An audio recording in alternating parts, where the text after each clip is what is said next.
Olá, amigos! Estamos aqui de retorno com grata satisfação para mais um estudo de Atos dos Apóstolos, este estudo neotestamentário que nós estamos fazendo junto com o estudo da obra Paulo e Estevão concomitantemente e que tem nos causado grande satisfação. No último vídeo, nós concluímos o capítulo 1 de Atos dos Apóstolos e hoje vamos ingressar no capítulo 2. A Bíblia de Jerusalém inicia o capítulo 2, versículos 1 até o 13º, né, primeiro ao 13º, como o Pentecostes, que é uma das passagens de Atos dos Apóstolos, do Novo Testamento e até de toda a Bíblia, mais faladas, mais discutidas, tanto quanto se fala em manifestações mediúnicas, como provas da reencarnação, fenômenos sobrenaturais, sempre é lembrado Pentecostes. Então, como costumeiro, nós vamos ler esses versículos, depois tecer os nossos despretensiosos comentários. Dessa vez estou usando o Vida e Atos dos Apóstolos de Caibar Schutel como referência e também as notas de uma preleção doutrinária que fizemos sobre provas da reencarnação, em que fizemos uma pesquisa sobre estudiosos como o Dr. Ian Stevenson, como o Dr. Hernani Guimarães e outros, com respeito a essas provas da reencarnação que vamos comentar, que achamos que o tema se correlaciona com o que vamos ver aqui. Dito isso, vamos começar. Tendo-se completado o dia de Pentecostes, estavam todos reunidos no mesmo lugar. De repente veio do céu um ruído, como o agitar-se de um vendaval impetuoso, que encheu toda a casa onde se encontravam. Apareceram-lhes, então, línguas como de fogo, que se repartiam e que pousaram sobre cada um deles. E todos ficaram repletos do Espírito Santo, e começaram a falar em outras línguas, conforme o Espírito lhes concedia se exprimirem. Achavam-se então em Jerusalém judeus piedosos, vindos de todas as nações que há debaixo do céu. Com o ruído que se produziu, a multidão acorreu e ficou perplexa, pois cada qual os ouvia falar em seu próprio idioma. Estupefatos e surpresos diziam: não são acaso galileus todos esses que falam? Como é, pois, que os ouvimos falar, cada um de nós, no próprio idioma em que nascemos?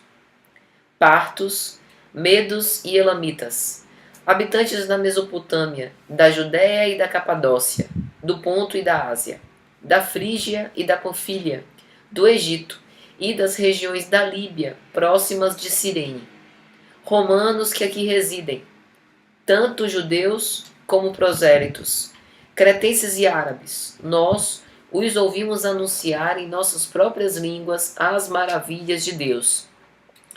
Estavam todos estupefatos e atônitos, perguntavam uns aos outros: que vem a ser isso? Outros, porém, zombavam: estão cheios de vinho doce. Engraçado esse último versículo, né? Como se os apóstolos estivessem embriagados. Uma observação importante aqui na Bíblia de Jerusalém. Terminado o período de 50 dias, entre a Páscoa e o Pentecostes, antes da festa da colheita, Pentecostes tornara-se também a festa da renovação da aliança. Então, este sinal implica que a aliança da comunhão divina, da assistência que Jesus prometeu aos seus apóstolos, com eles estava sendo renovada nesse instante.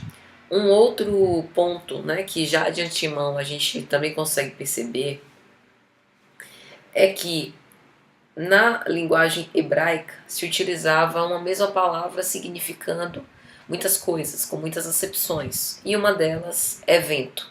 Vento, aqui traduzido para o português, significava tanto espírito, sopro, como outras interpretações. E é interessante porque em João, capítulo 3, versículos 3 ao 8, o evangelista vai dizer assim: o vento sopra onde quer, e ouves sua voz, mas não sabes de onde vem, nem para onde vai. Assim é todo aquele que é nascido do Espírito.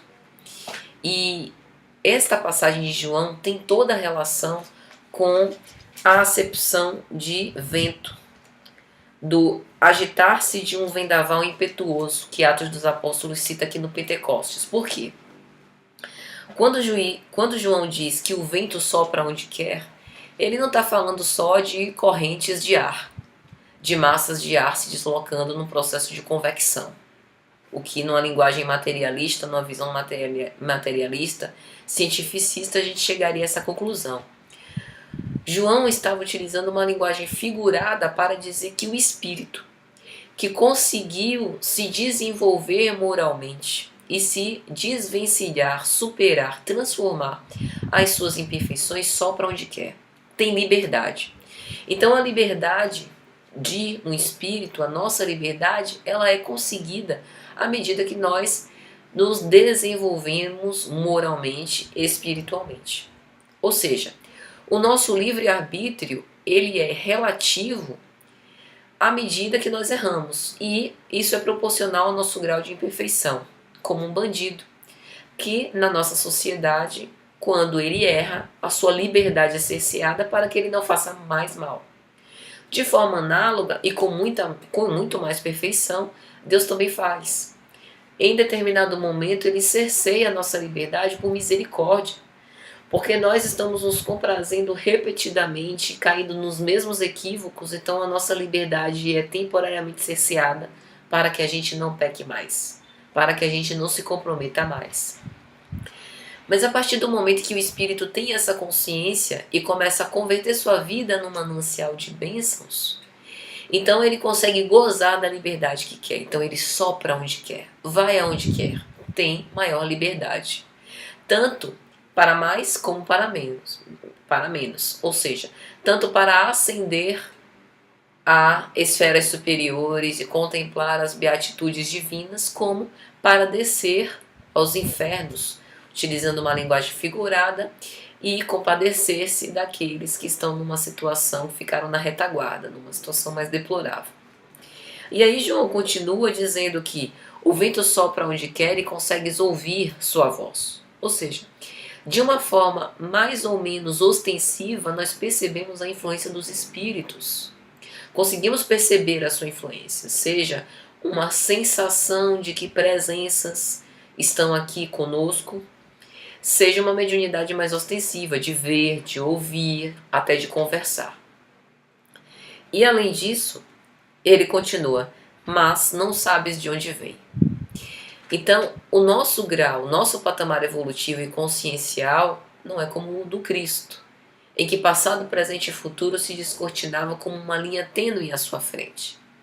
Então nós estamos vendo e falando com alguém, mas nós não temos acesso ao passado, a todas as vidas anteriores, não sabemos a origem daquele espírito. Estamos vendo ele como uma fotografia, um retrato daquele momento.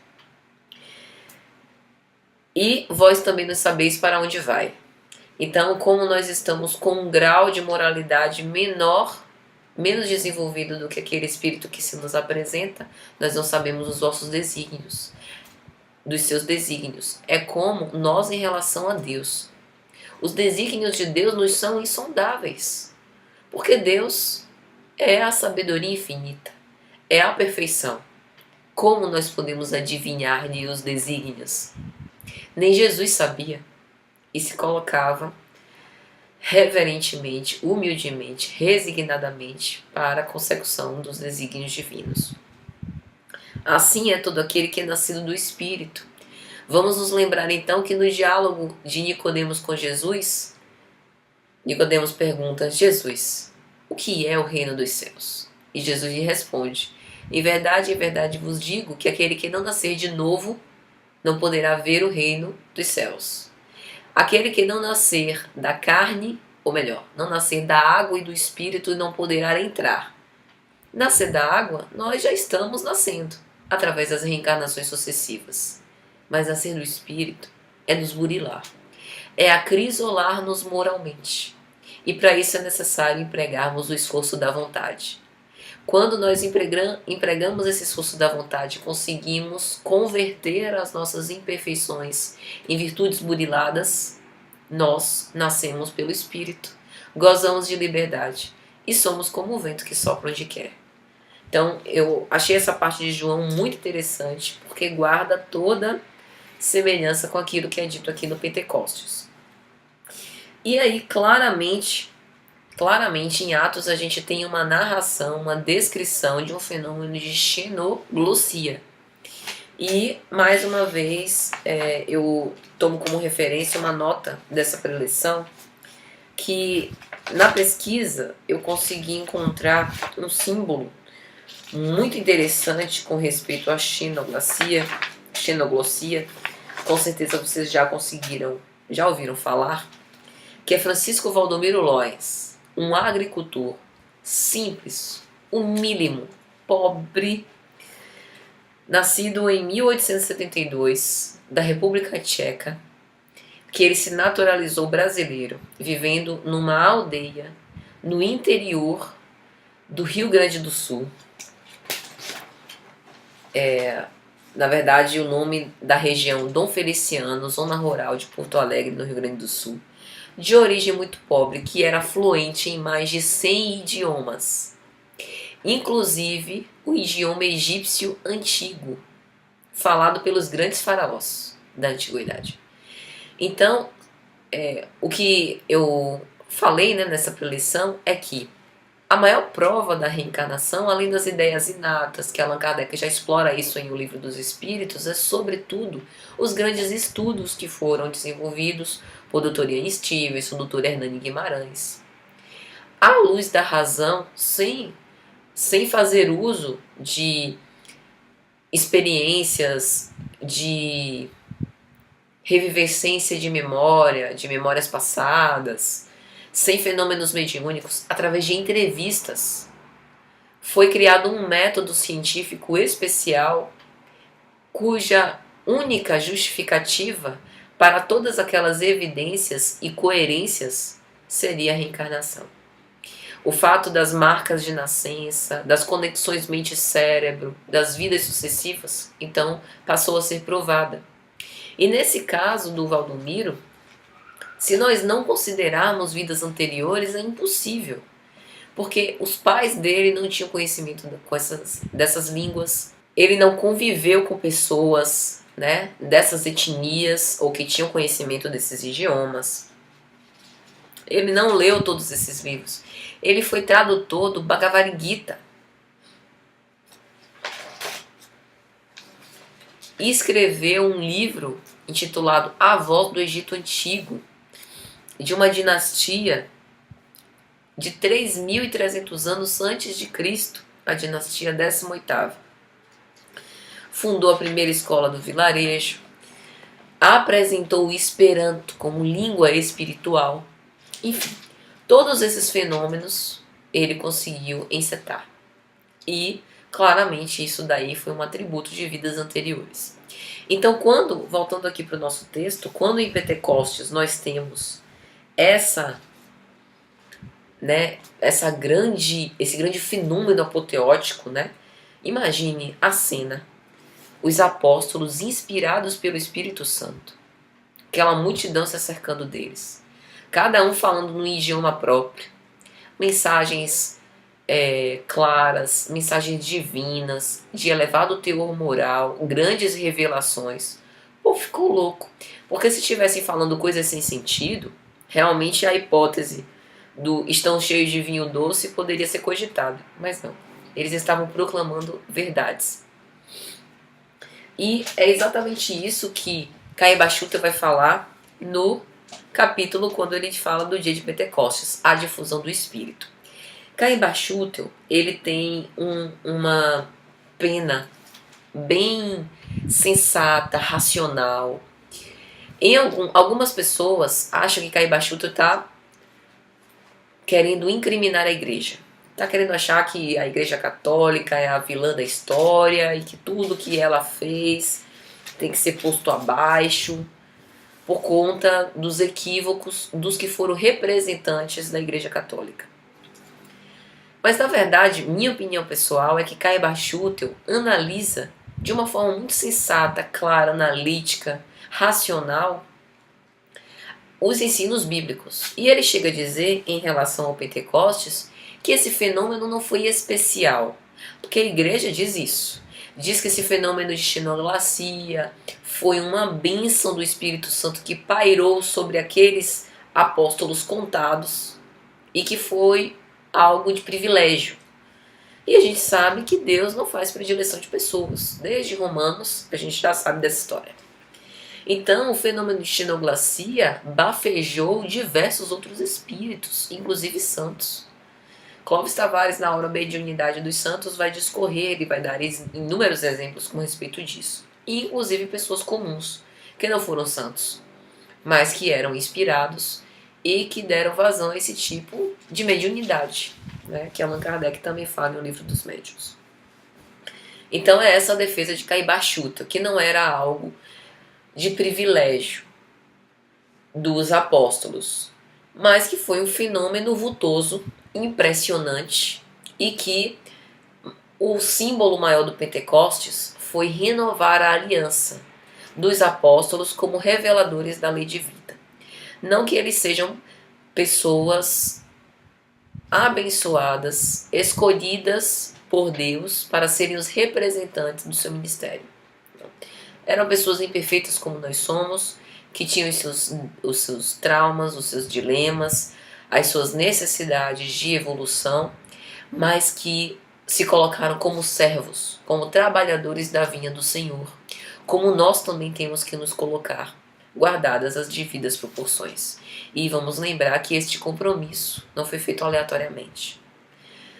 Jesus passou pelas cercanias da Cesareia, de Cafarnaum, recrutando os cobradores de impostos, os comerciantes, os pescadores, mas ele não fez escolhas a esmo.